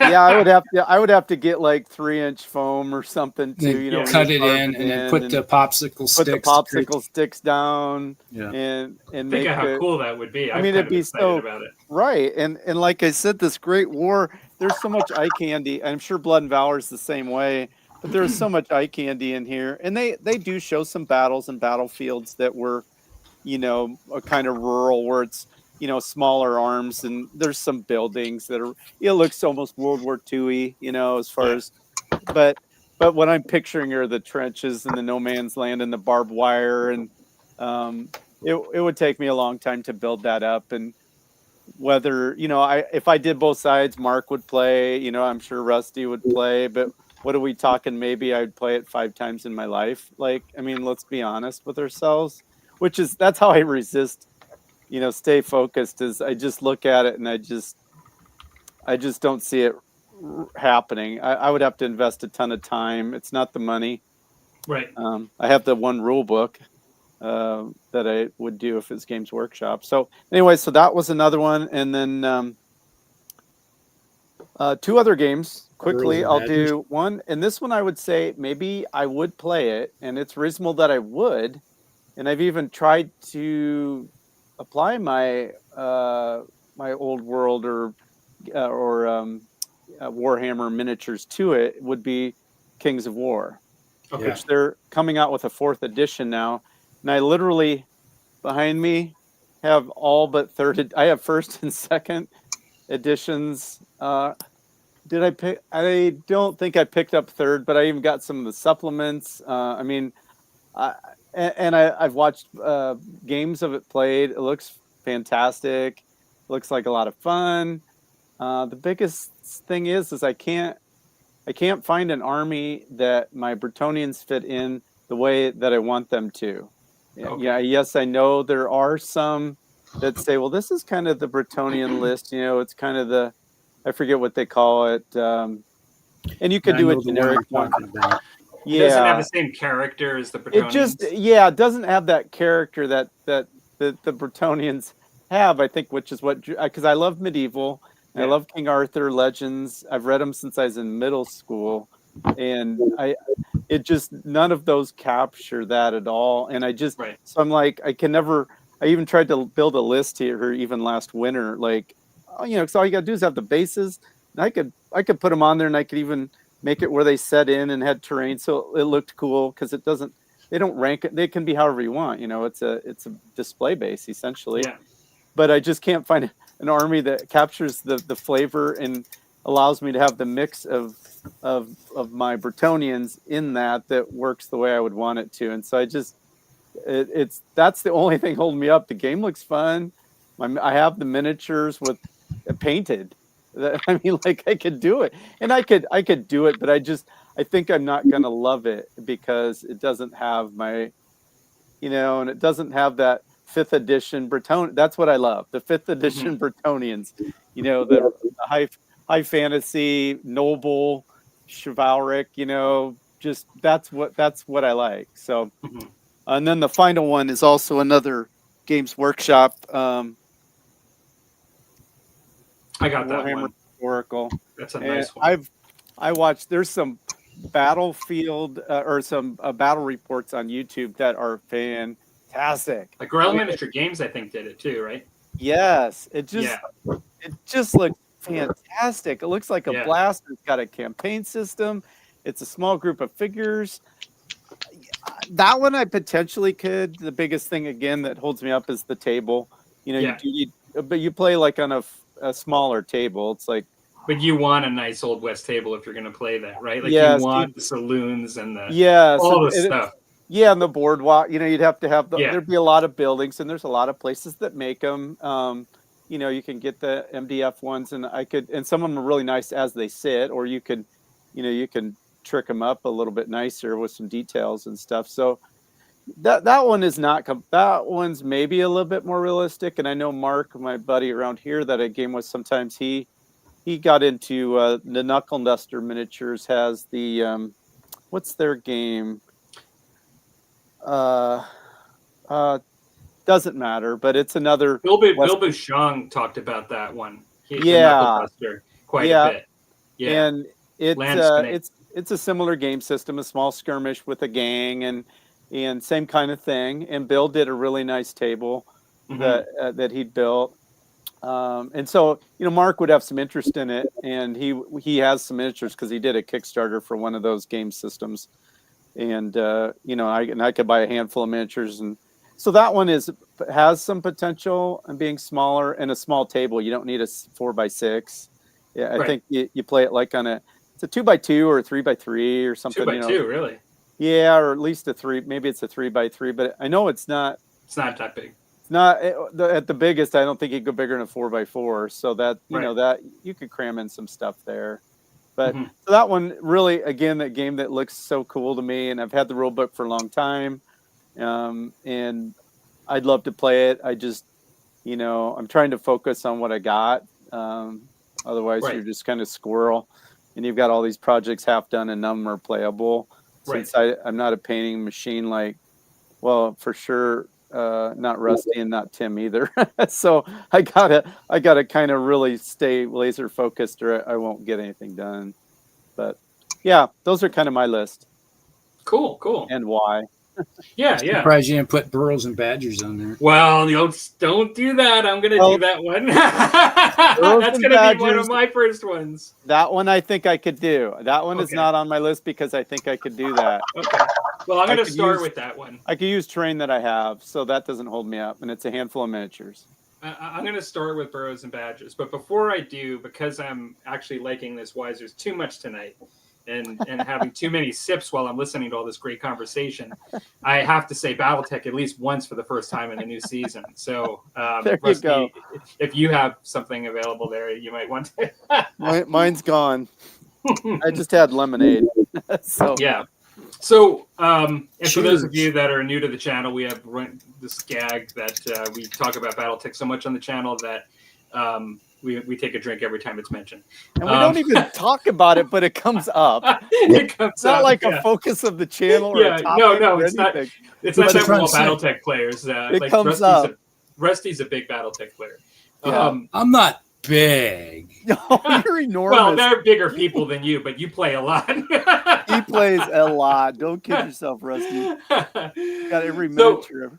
I haven't thought about BattleTech since today. Exactly. Since you Here just we showed us go. some miniatures in the beginning of the show. Okay, go ahead, Palmer. Burrows and Badgers, my first one. The reason why I included it on the list, because I will have to say that I thought this was a really good topic for this week. And the thing is that I struggle with this topic because to me, depending on whether you just bought the book to read it as a book and just like to have a wargaming book on the shelf because you read it, if you intended to play it, there's a level of failure Yes. in this for me. Okay, I'm not saying everybody has to feel this way, but for me, it's not just the money. It's that it got me, and also, like it got me to buy it, and that I didn't Didn't follow. I made the wrong decision because unless it's a book I'm happy to have on the shelf to look at the miniatures and I don't care whether I play it because that I think there is a category for that. Some people like to collect rule books and it's I like okay. to. I do. It's okay for intending on playing it as a game and if you're just buying for that purpose. But for me, I will admit there's a sense of failure if I make an investment fully intending to play it, and then in the end, it doesn't go the way I expected it to. And so Burrows and Badgers is a little bit like that. I've painted miniatures for it. Not all of them that I have, but I have painted some and I have some unpainted. I think that, like many of you guys said, not having people to play is a big reason often.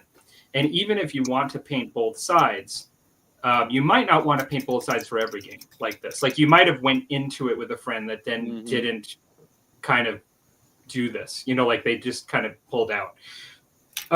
Burrows and Badgers is kind of like that. Like I think that the person that I got into it with has moved on to other things, and I seriously doubt that I'll ever play it. And yeah, it's unfortunate because I really do think it's kind of cool. I think it's a lot like it takes a lot of inspiration from Mordheim, and I don't play Mordheim as often as I would like, and so that's not even one. Like I'm not saying I'll never play it again, and that actually is a game that I have played, so it doesn't really make the list here because I have played it. But and so Burrows and Badgers I think is my first one. Now this one I mentioned because I bought several editions of the game, and although I had a time when I played it a little bit, I then made bigger investments into the game and bought additional versions of the game and never played it. And, have spent a fair bit of money, and I don't think I'll ever play it again, even though I continue to invest in it. And so I kind of add that caveat. It's a little bit of a different rule because I have played it before, but I don't think I'll ever play it again. And that's Infinity. I really like the game Infinity, like when I played it. And actually, Jankmaster. Hey, Jankmaster, thanks for joining in. Topic tonight is: do you have a game that you have purchased miniatures and rulebook or rulebooks or actually miniatures too that you, even though you bought everything, you don't think you'll ever play it? That's the topic. And so Infinity I put on there because the reason why I'll never play it is not because I can't. It's because there's actually leagues in my city for it. And I actually have friends that I play other games with that play it. Wow. Now I do.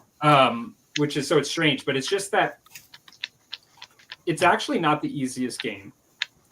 And I only have so many games. I went through a period of time where my friends that I did play the game with weren't playing anymore. And so I couldn't. And then I kind of fell out of it. I haven't actually learned the rules again. And I've gotten into other games that take a lot of my brain space for rules. And I just don't think that even that now that I have opportunity that I'll ever give up the sort of space in my head for it, if that makes sense. Because it's just one of those games that I find I can only, and this could actually be a topic perhaps in and of itself, but I can only manage so many bigger rule systems. Like stuff that I can like review just in a day and just easily play it. Like it's not really included, but there are some games, like I don't think the Old World is a game that I can actually like pick up in a day. Like just, by reading it, just picking up in a day and feel comfortable with it. Like, and for me, a day isn't reading it for a full day. Like to me, a day is like taking a couple of hours to look at it. You know what I mean? Like, Yeah. And I'm not comfortable with some game systems of certain sizes. Like I almost have to dedicate to them, in order to play them. And so Infinity kind of just doesn't meet it for me with that, even though I love the miniatures. One of my whole armies has been canceled. And so like I can't use it. It's the US Ariadne. Oh, really? You can apparently still play them, but they're really on their way out. Like they've made it so they're not really very feasible anymore. My other one that I have more miniatures for, the Pan-Oceania, I could still use, and that's my main army actually. I could potentially still use them, but so then I have some that are like notable mentions, and they're ones that I'm hanging by a thread and saying I'm not going to give up. And so like one of them is World of Twilight. I have played the game with one of my daughters, and I did purchase like both sides for factions, and I have the rules and all that stuff.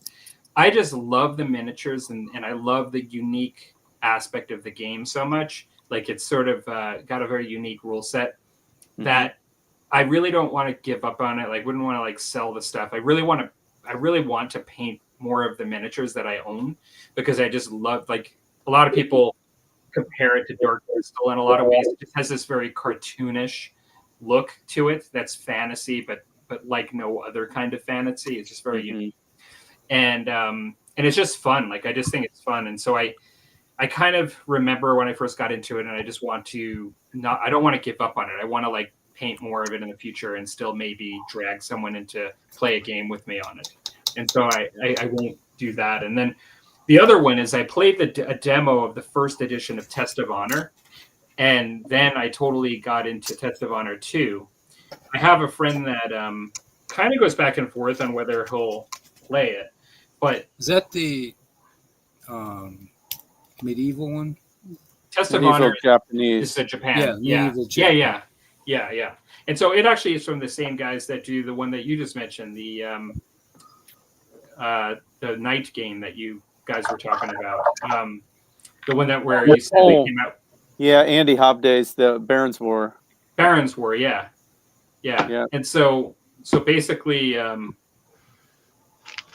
that one, I actually think that it's a really good game, Test of Honor. And so because of that, and how much I enjoyed the demo, and the fact that I've already painted up some miniatures, and I have a lot of stuff, and I like the miniatures. I have a friend that kind of has not said no, but has never like painted the army yet.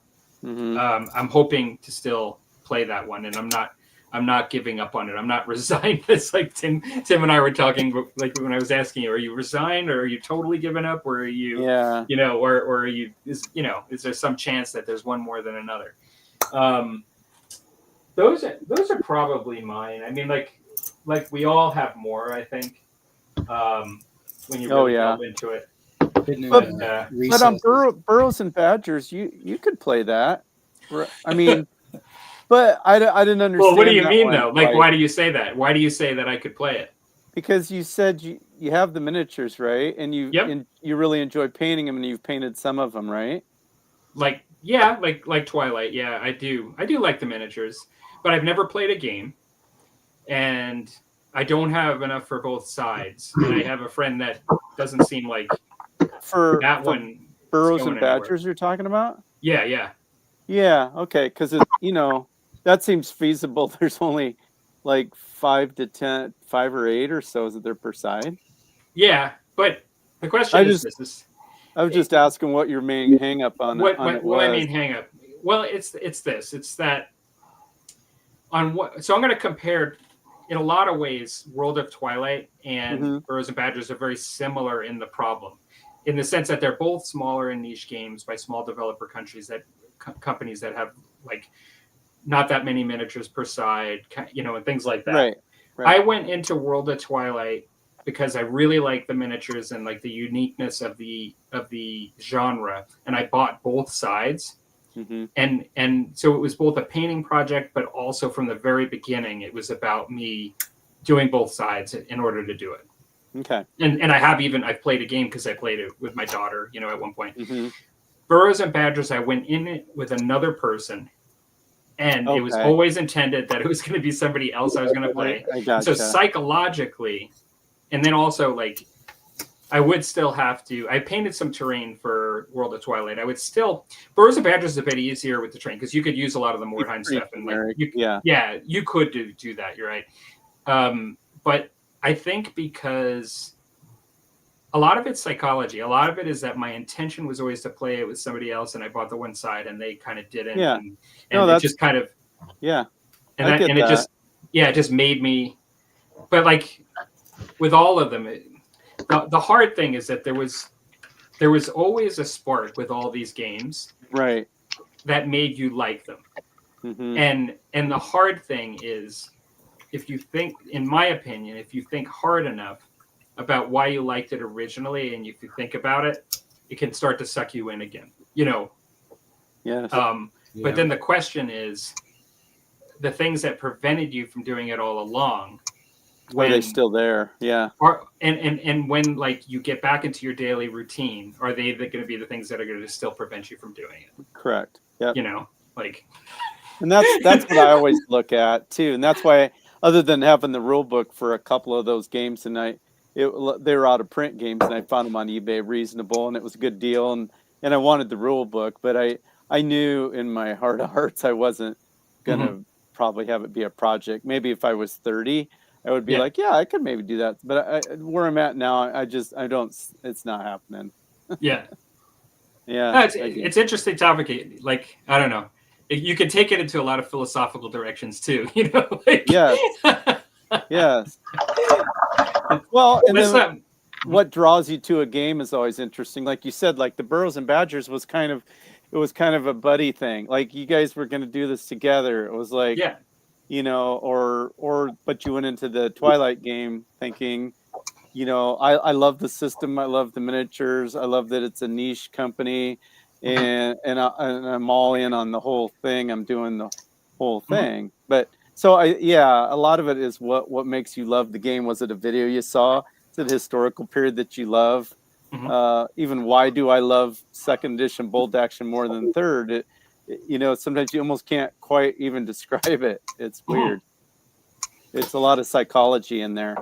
What motivates you to actually pull the trigger and like sit down and paint it and still commit to something? Like, there's like, have you guys ever noticed there are YouTube channels that almost like it seems like they never play the game, but they just paint it, but they're so immersed in the game that you get surprised that they never played it when you find that out, like because they love like the background and they love the painting and and they just like they're so into it that then you realize, like you find out they never played it, but then you ask yourself, but they seem to really be enjoying themselves. you know what I mean, like. And so there's an aspect to it. Like World of Twilight, I want that for me with that. Like I want to be able to pull that stuff out and just paint it. And just if I get a game with it, like with somebody I know or my family, then that's fine. If I don't, but I'm not giving up on it. Like if that makes sense. Like where there are some, like Infinity, I'm getting more and more to the point where I've like, today I was like thinking about this topic and I was like, I think Infinity might be on this list. Yeah. And I hate it because I got so much stuff unpainted for it. It's like, Well, and Yeah, I I used to don't. be big into Infinity, and I had Yeah, thought so. several armies for it, and then I turned around and it's like it died around here, and I eventually just unloaded it. See, I don't Yeah. care if I play the game. That is not. It gives me direction on my collecting and building a force, and I would like to play a game of all the different things I paint, but I would keep painting, and or building a table. I mean, Yeah. I enjoy the project part of it. I think I love, planning, dreaming, Yeah. and then seeing your plan come to fruition. I like long-term projects that you just kind of keep chipping away at, and then I just love I still have our table set up from our game on bolt action, and I just like look at it's like building a diorama. I mean, Yeah. I enjoy that part even if I never played. I Sure. mean, that's like it's a whole different angle.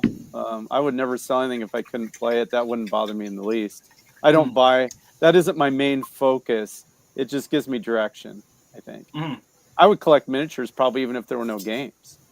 Yeah. For me. I have a when you talk about collecting stuff, it's like my Mechanicus army for Horus Heresy. I keep adding to it a little bit at a time. It's not like it's an army that I need to buy. I just like putting it together and painting it every once in a while. Mm-hmm. Yeah, it's a cool one. If there was one that I could do that with, I would do the same. Actually, that's very cool. Why don't I quickly just scroll through the comments, because now we do have a few people. We should probably. So we did welcome in the Nerdy Ogre, and he had said that for me, I guess it would be Recon. I bought the book, but I doubt I'll ever play it. And I had just mentioned in the comments that I wasn't familiar with it, and he said that it's a tabletop war game / RPG published by Palladium. Is it Moderns? I'm not sure. I was thinking. Yeah, I think it's a modern. Yeah. Modern. Yeah, it'd be like Rangers or Navy SEALs or Special Ops type stuff. He says, my thing is, even if you don't intend to play it, it may have an element to it that you could add to another game, which is true.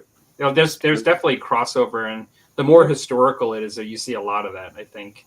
But he says there's also crossover. Based off of Vietnam War, he says down there. Oh, okay. Okay. I thought maybe it's more modern. Well, Vietnam is kind of modern. Well, not anymore. All the games that we play. Yeah, that's about as modern as I could get. Jackmaster came in and joined. He was asking about the topic. Nerdy Ogre says, rulebooks you have bought, but he's answering his topic. Sorry. Had too many of these apparently already. So Jackmaster says, sadly, lots, but post-COVID, it's a real drought of my favorite games. Blood Bowl is first and foremost. Yeah, I know that Rob really likes Blood Bowl. That's one that he plays quite a bit. Yeah, he's painted up a bunch of stuff for that, I think. I have nearly the whole line for Blackstone Fortress and lots of Titans, but may never play either. And are those Titans for the epic scale, or are those Titans I'm assuming you may mean the epic scale. If you have lots of Titans that are 28 millimeter, then that actually you need to put that on video. I want to see that. Yeah. Says 40K is a cult. Just saying. Yeah, well, that's true, I guess. I actually feel sometimes, even when I speak a lot about Oldhammer, I feel like a fanboy sometimes. Me too. Well, when I say Oldhammer, I mean the old world in Warhammer Fantasy Battles. Yeah.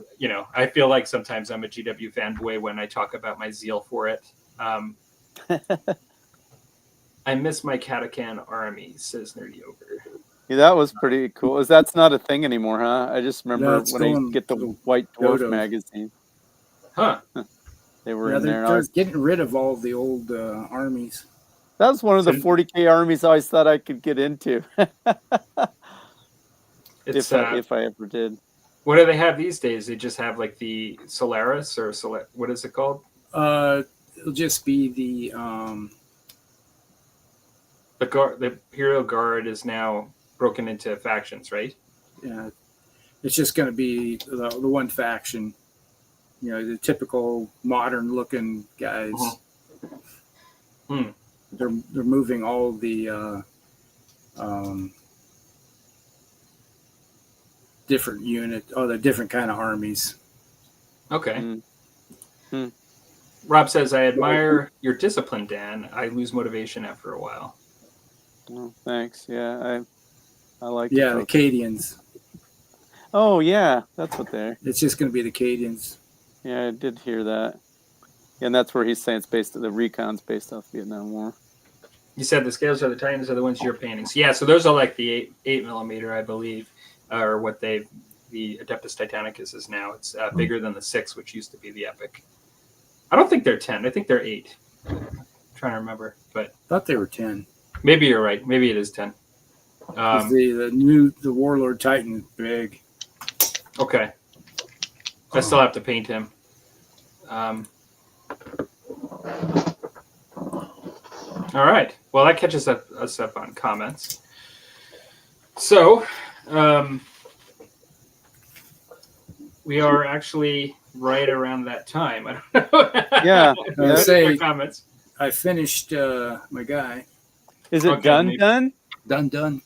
Nice. Well done, very good, Rusty. Rusty. Did all the details on him tonight. That's quite a piece. And he's ready to. He's casting a spell, ready to Yeah, toss it. Yeah, Looking it good. Makes me nervous to look at that. Actually. You need some Pegasus Knights in mass. Yeah. I got a box full of them sitting over there assembled. I have to paint. Cool. So I'll just now get to add them to this guy. Yeah, I'm gonna get some Pegasus Knights painted up this winter, I think. So for the first episode of season 9, can't believe it's season 9. Yeah, What are you guys? wow. What are you other guys painting tonight? Tim and Dan, what have you been painting? Well, I've got to do basing on my 50 mil ACW, and the other ones I've got cleaned up. I need to wash before I can base and prime. So all I did was I just grabbed a miniature off of my, which I don't have decent light. This is a 25 millimeter Raw Partha that I got back in the 90s, and he's been sitting primed and based, staring at me right in front of me on my desk up here for years. So I thought, you know what, I'm gonna get some paint on him. So that's awesome. Yeah, so that's just something I could sit and do a one-off. You could probably blend in with your Bretonians pretty easily. Yeah, I'm using the same Bretonian paint scheme because actually up in my miniature cabinet, I think I've got 4 more. There was swords though from the same Raw Partha series, historical series, that originally when I got in the 90s, I was going to do the Raw Partha Bob Ollie goblins, and these were going to be my Bretonians, and I was going to, I don't know, everybody, well, I know Rob knows about the Didn't they come in packs of 6? yeah, they were like packs of 6, and I have tons of them. I bought them up. I put probably one of the last orders into Raw Partha when they were in Cincinnati. Called them up and ordered I don't know, like 6 of all these different ones because they said they were going out of business. That was going to be it, and I've been working on that I painted up a couple of units worth of those, and so I ordered everything that I could think of. I think it was crazy. Like, we didn't have any money, and my wife was like, "Sure, go for it." I think I spent like $200 and some dollars, which back then was like insane. That's a fortune back then. It was a fortune, but I was like, they didn't know what was going to happen to them. That was going to be the end of it, So I ordered everything that I could think I could afford, and there were a few packs short because they were just selling what they had. But those were, I was going to do Warhammer, but I was going to do it with the Raw Partha because it was more affordable actually back then.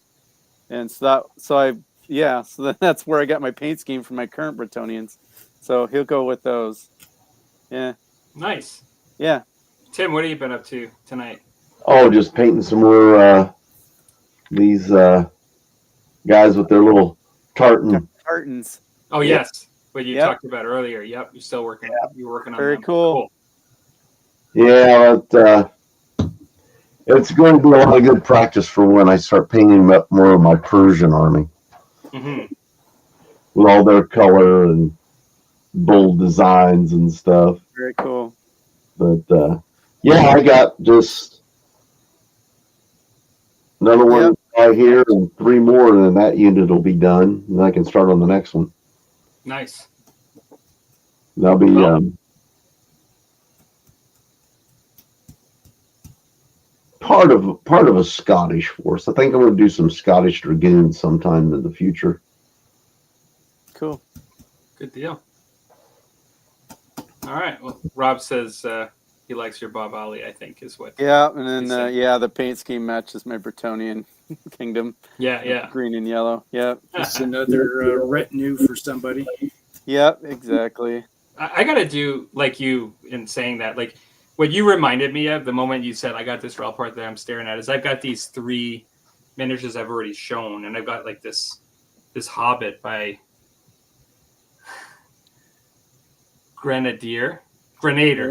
Oh, You're, you're you had it, then you messed it up. Grenadier. There you But I have gosh, I have this. Oh, she's small. Oh, cool. But I got this little Hobbit, and I've got like, I've got other ones. I got like an elven warrior. But these are, the same. I've got them ready I got them ready last year, and I actually got some really cool by the same company trolls. That look like Advanced Dungeons and Dragons trolls that have the eyes that are recessed, that are skinny and kind of really scary looking. Yep. I have 2 of those by the same company that go with this set, because I started. This collection is a collection from when I was a teenager. Like I got these when I was a teenager, and I've started to occasionally pick them up and add to them just to have. Like not for a game, like just to actually collect, like just to collect and paint and just have, I could use them for a skirmish game if I wanted, but I really don't care about that. It's more the sculpting and the painting that I like the sculpts and I want to paint them, collect them. And so I should probably do those at one point once I'm always lately painting for the arms race. Yeah. For your old world. Like, yeah, I'm like, I need these war boys, like, in the game, I'm painting for the arms race, but sometimes I really do prefer to just paint, like, just to enjoy it. That was the first time. I haven't done that in forever, where I just grabbed a miniature just randomly, because I came down like 20 minutes before we were supposed to start, and I'm like, well, I do my basing usually over here on the floor, and it's complicated putting the different thing, and I'm like, that's not going to work. Well, I can't glue those on popsicle sticks. They haven't washed them yet. And so I'm like, what the heck am I going to paint? I don't want to start anything. So yeah, it was fun to just paint him to paint. That was kind of, and literally, I think I based him in the 90s. He's been primed since the frickin' 90s. I've been guilty of that a few times. That was fun. That was cool. It's like when I painted my orcs and goblins, it's like some of them have been painted or primed since like 94. Yeah, because usually I prime, I have it, and then I immediately start painting them. I don't like Rusty will have his whole like desk full of primed miniatures. That would be like, I wouldn't get those painted in 2 years, so I do a unit at a time and then I chomp through them, but. Well, I typically will take a whole bunch of miniatures and prime them all up and put them back away. And then when winter hits, then I don't have to worry about. I prime in my basement. I go to the one back room and just put a mask on and I just spray can prime in there. I've got a box and some cardboard and works out. I do it right before I go to bed. So then I shut the door, I go upstairs, let it all gas out, and by the morning you can't hardly smell it. I've gotten in trouble for doing that. I would do that too. I recently did, because I set up this setup for my 3D printing that vents to the outside. I will actually take the hose that's in the interior of my 3D printing vent, and then it has a hole that it will go into the room, so you can bypass the cabinet. And so I'll actually like literally pull from the room to the outside. And so, but I used to do the same thing as you. I would just put the mask on and do it in here, and then hopefully not do too much, like, at once, like, and then just kind of, I just do what dissipates. A very small amount. If you have a ventilation system, I find that if you have, I'm not an HVAC expert, but if you have a ventilation system that's high efficiency that pulls in outside air constantly, like, then I think it's even better. You know what I mean? Like, because you are actually constantly diluting what's in your house with the outside air. But yeah, Yeah. if you have somebody that has an acute sense of smell that is offended, Yeah. then Well, my basement isn't finished either, so I'm not going to wreck anything. right. If it does mist a little or something. Yeah. Overspray is the thing. It eventually catches Yeah. up with you. Yeah, I could see my mask that's definitely in the air where I'm pretty close to my face, but I've had yeah. times with my display cabinet with the glass was near where I was spraying, but it wasn't even like at the direction. And eventually, over time, you're like, "What is that little fog that's on my display Kind of cabinet frosted. glass?" Yep. And it's like little particles of paint that have made it over there. Yeah. Well, the floor where I do it, sometimes I go over right under the light bulb where I can see good, like on the popsicle sticks, and I'm spraying the can. It's like white chalk on the floor. I mean, because I've done so much. I can take my finger and it's dried as it fell, and it's just like white dust. Yeah. And that can get in your lungs. And That's why I use the mask, and then of course you got to dye something, I guess. But true. it still gets on everything. Yeah, if I had to go outside, I'd never get it done. And a lot of times I have to wait for the right conditions. It's like, okay, the humidity's just right. And well, your working space does eventually end into a living space. And so, like, where people might watch TV and things. And so you I could see where you would it's like want to be my careful. living space is right there. Yeah. I go in my one side room that doesn't. We don't live down here anyway. Right. So, anyways. Well, I'm gonna have to call it a night pretty quick here, just because. Yeah, me too. Well, it was good. Good first episode for the season 9, and it'll be good. We'll be looking forward to another season of cool topics and some new ideas that we've talked about with the show as well. Like, it'd be fun to kind of try some different stuff this season. Yep. I look forward to it. Yeah, absolutely. See you, everybody. All right. Good night, everybody. Thanks for everybody joining. Yep.